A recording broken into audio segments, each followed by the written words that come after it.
March 8th, 1997, Los Angeles. Rap superstar Notorious B.I.G., real name Christopher Wallace, and his label boss Sean Puffy Combs are in town to shoot a video for Biggie's new album, Life After Death. That evening, they attend a Soul Train Awards after-party sponsored by Vibe magazine. We decided to go out to the party because we were trying to be out and being seen, and a lot of people were coming and giving us positive greetings. We were just partying and just having fun. Puff asked for the bottles. Said, how many bottles you got? Yo, bring me all the bottles you got. So he basically bought out the bar. The place was so full of smoke by midnight, the fire marshal said, we're going to have to shut this down. They was ordering everybody to leave, but we had a whole entourage of people with us. We was going to go to another club. We got into the cars. My car was in front. Biggie was in the vehicle behind. Both vehicles proceed to the intersection of Fairfax and Wilshire. As the traffic signal turns red, Puffy Suburban runs the light while Biggie stops. A black Chevy Impala creeps up, inches away from Big. I was behind Big in the passenger seat talking to some females on the sidewalk, and maybe like a second later, this Impala pulled up. I was in the car with Puff. We heard something go, pop, pop, pop, pop, pop, pop. Everybody in the car ducked down. We were screaming, they shooting at Big. We U-ed around, we see the killer turn the corner. We parked directly in front of Big's car. I had jumped out, I had ran to the car. I opened up the door and I was trying to talk to him. Big just leaned over the car, his eyes kind of open. He just had this look on his face like, can you believe it? Like, these got me.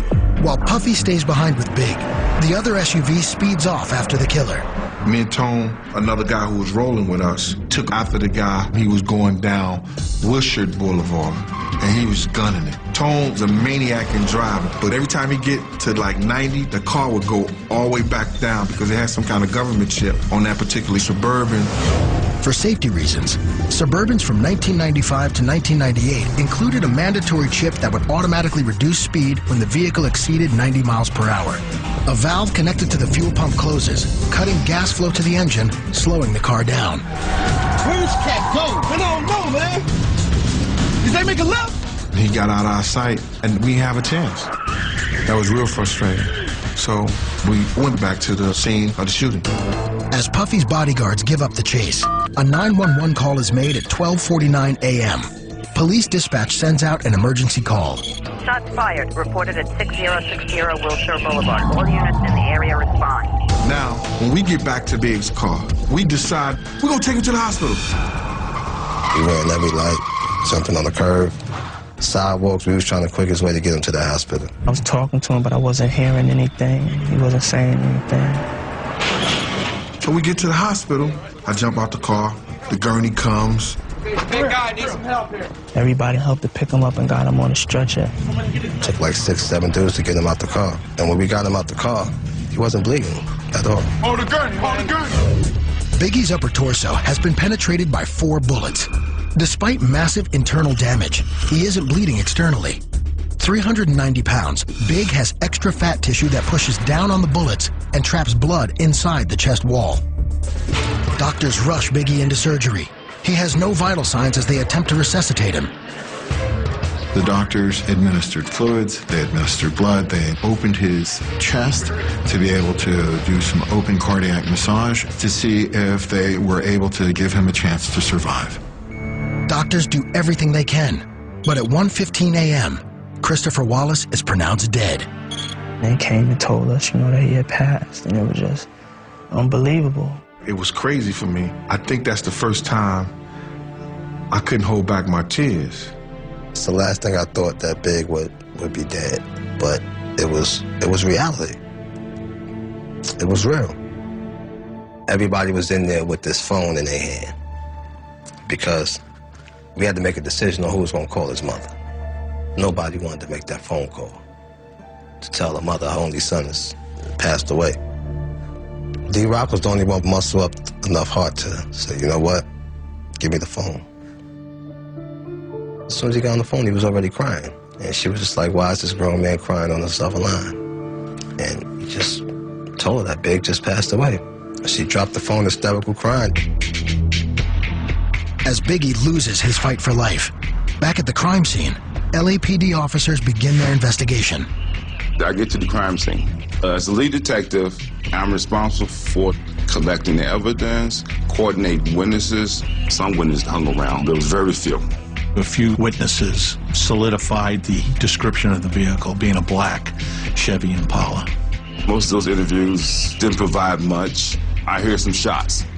I hear the car speed off. No one even got a partial plate. Police do manage to find one concrete clue. There wasn't a lot of evidence at the scene except broken glass and bullet casings. The only thing was that the ammunition was a very unusual ammunition. It was 9mm, but it was a brand called Gecko, which is generally not seen on the West Coast. You hope it's a simple, clear case, and hopefully one day you can go back and tell Ms. Walls, hey, I found out who did it. The person's in custody. But in this case, there's not much evidence, and so the task can be harder than you would want it to be. I think one of the big mistakes made in the investigation was not moving it to the robbery homicide unit. Those guys are trained to do homicides. This is their expertise. It's hard to say why robbery homicide wasn't put on the case immediately. You got to go with supposition. Chief of Police Bernard Parks didn't see Biggie Smalls as a celebrity. I mean, he's not worth robbery homicide. At 9 a.m., key witnesses arrive at the Wilshire station to be interviewed. So they questioned us, asked us, did we see the person? It wasn't that long enough for us to really recognize the face or nothing. It was just real quick. They kept trying to get a sketch, and we just knew he was black, and he had a bow tie. A few people who were on the street also helped the cops put together a composite. Using various eyewitness descriptions, a composite artist pieces together a sketch of the killer. He is smooth-faced, with a medium complexion and fade haircut, wearing a light blue suit and bow tie. Witnesses said the shooter looked like a member of the Fruit of Islam, which is the security wing of the Nation of Islam. There's a certain uniform look that the Fruits of Islam people have, and this guy had it to the T. There have long been stories in law enforcement about members of the Fruits of Islam working as contract killers. On March 10th, the day after the shooting, detectives hold a press conference to present the sketch of the shooter. I believe when we make the arrest, and I'm hoping that there will be a very good similar appearance between our composite and the murder suspect. The release of the composite generates a barrage of phone calls, but no new leads. However, it does jar the memory of Eugene Deal, the bodyguard who had been riding in Puffy's Suburban. When investigators spoke with Eugene Deal, he placed a man that matched the description of the shooter outside the entrance to the Vibe party. The guy had walked directly towards Puff's car. He had a blue suit, bow tie. We look at each other eye to eye. He didn't say anything to me. Nothing. I made sure that he knew I was good. You understand? And he looked at me, walked away, and walked right back down the street. Basically out of sight. I believe the shooter was watching every move that the Biggie Smalls entourage was making. Early on in the investigation, police make what some see as a critical error. At a press conference, they reveal that the murder weapon was a 9mm. It was a very fast sequence of events with a 9mm weapon. To give the information out, to me, it was a mistake. Lieutenant Morin let the information out, and he came back to me like 3 minutes later, and he apologized for doing that, because if I was the suspect, if I had a 9mm gun, what would I do with my gun? Would I keep it? Heck no, that thing's gone.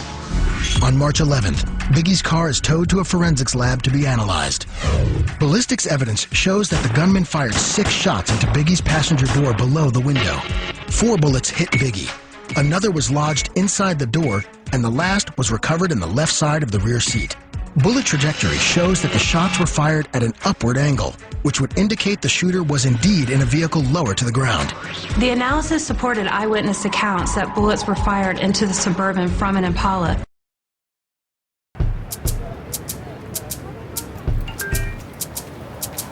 You know they say pretty fades. Yeah, but fly is forever. You do know the one thing better than fly. Flyer. Introducing the Motorola Backflip. Facebook, Twitter, text, and more. Streaming on a single screen. Only from AT&T. Over the next few days, investigators fly to New York to interview Sean Puffy Combs and other members of Biggie's entourage who had left Los Angeles. According to the detective I talked to, Puffy was not willing to give a lot of detail and very vague in his answers and didn't answer a lot of questions. Well, he didn't want to be involved in this. He didn't want it, the stain attached to his company and his reputation. I'm pretty sure that was part of it. Puff begged Big to go to that party. Big didn't want to go to that party because his legs was hurt. I think some weight of conscience about that and not wanting people to know that he was responsible for Biggie being there. I've spoken to the police. Everybody that was there spoke to the police, but I don't know who did this. I don't have an idea, and it's not right for people to speculate until the police find out, exactly what's going on. On March 13th, detectives have the bullet casings found at the scene analyzed. Technicians coat the bullet casings in a vaporized glue that makes fingerprints visible.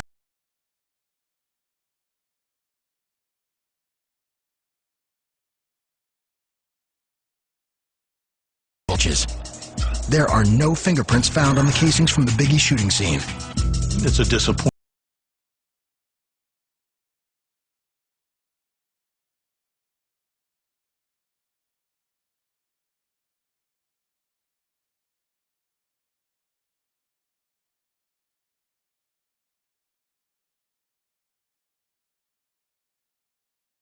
Well, 100 homicides. I think I maybe gave maybe 2 or 3 fingerprints off of bullets. It's March 17th, 8 days after Biggie's murder.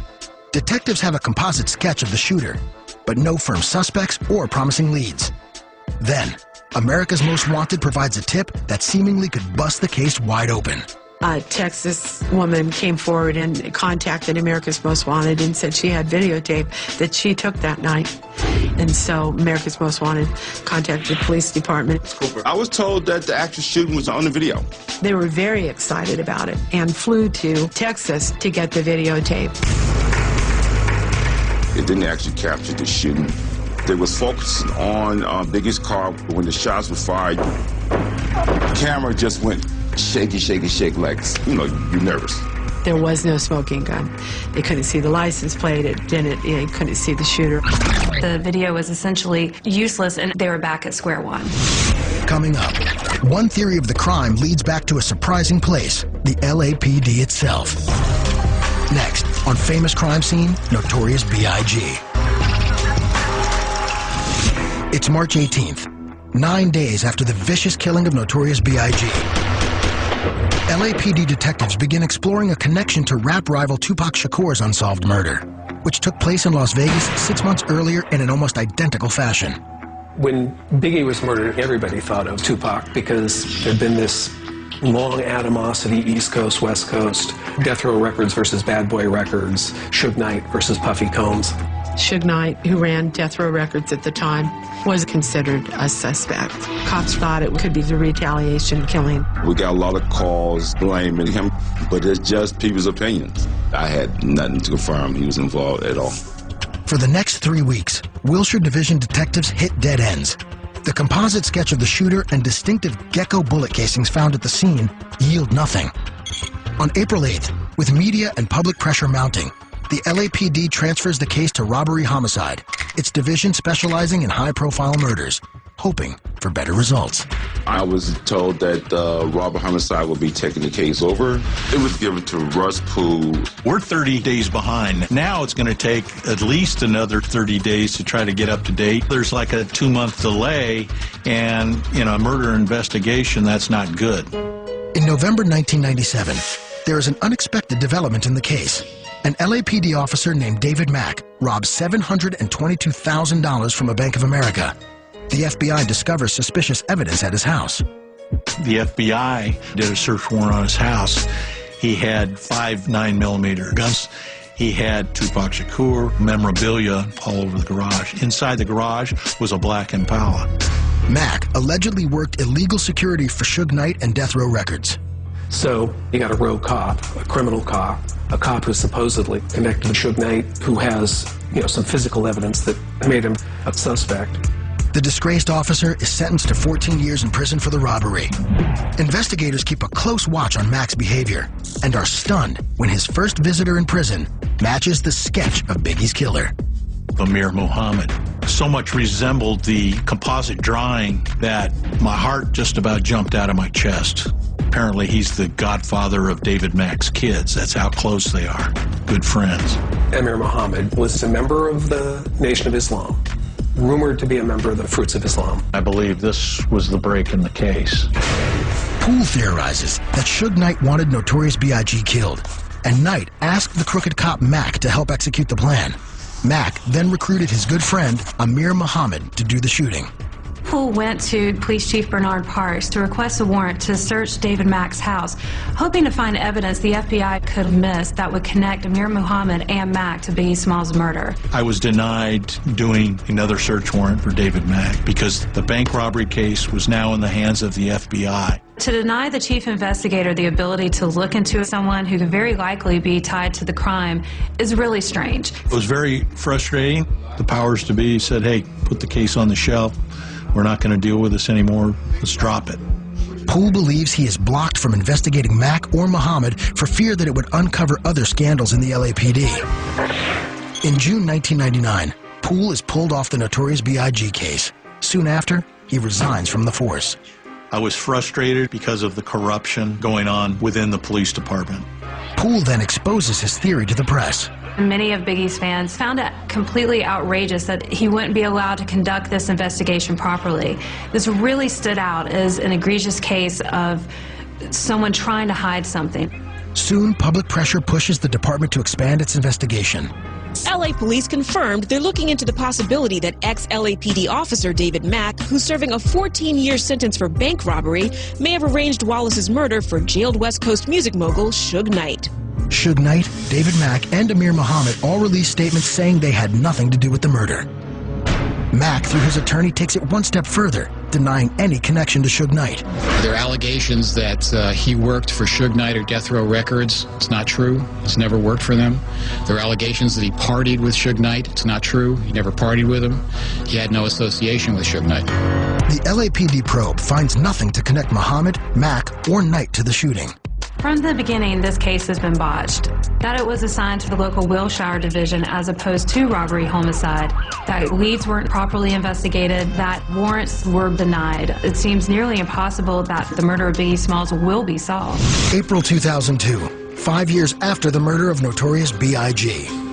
With the case still unsolved, his mother, Valletta Wallace, files suit against the LAPD, alleging mismanagement of the investigation. I've labored with pain and sweat just to find out the truth of what happened to my son. I had interviewed her at length, and I know she was frustrated. Her whole job was to find who murdered her son, and that was her main objective, and she wasn't going to stop, and she's not going to stop until she found out. All I want is justice. But justice will have to wait. 3 years into Valletta's legal battle, a mistrial is declared when her lawyer gets a tip that the LAPD has been withholding evidence implicating officers in the murder. Valletta's new civil trial has yet to begin, and police say the criminal investigation is ongoing. LAPD says they're following up on some fresh clues. I hope the case does get solved in one way or another. All I want is the truth to come out. 10 years after his death, Notorious B.I.G. remains a force in the hip-hop world. His 2 albums have sold over 20 million copies combined and are considered rap classics. Biggie's legacy has to be his music, something that was cut short of greatness. He was a great rapper, a literary giant, a poet, something positive to the community. He was loving, humorous. He wasn't this big, dark gangster rapper. He was just a genius.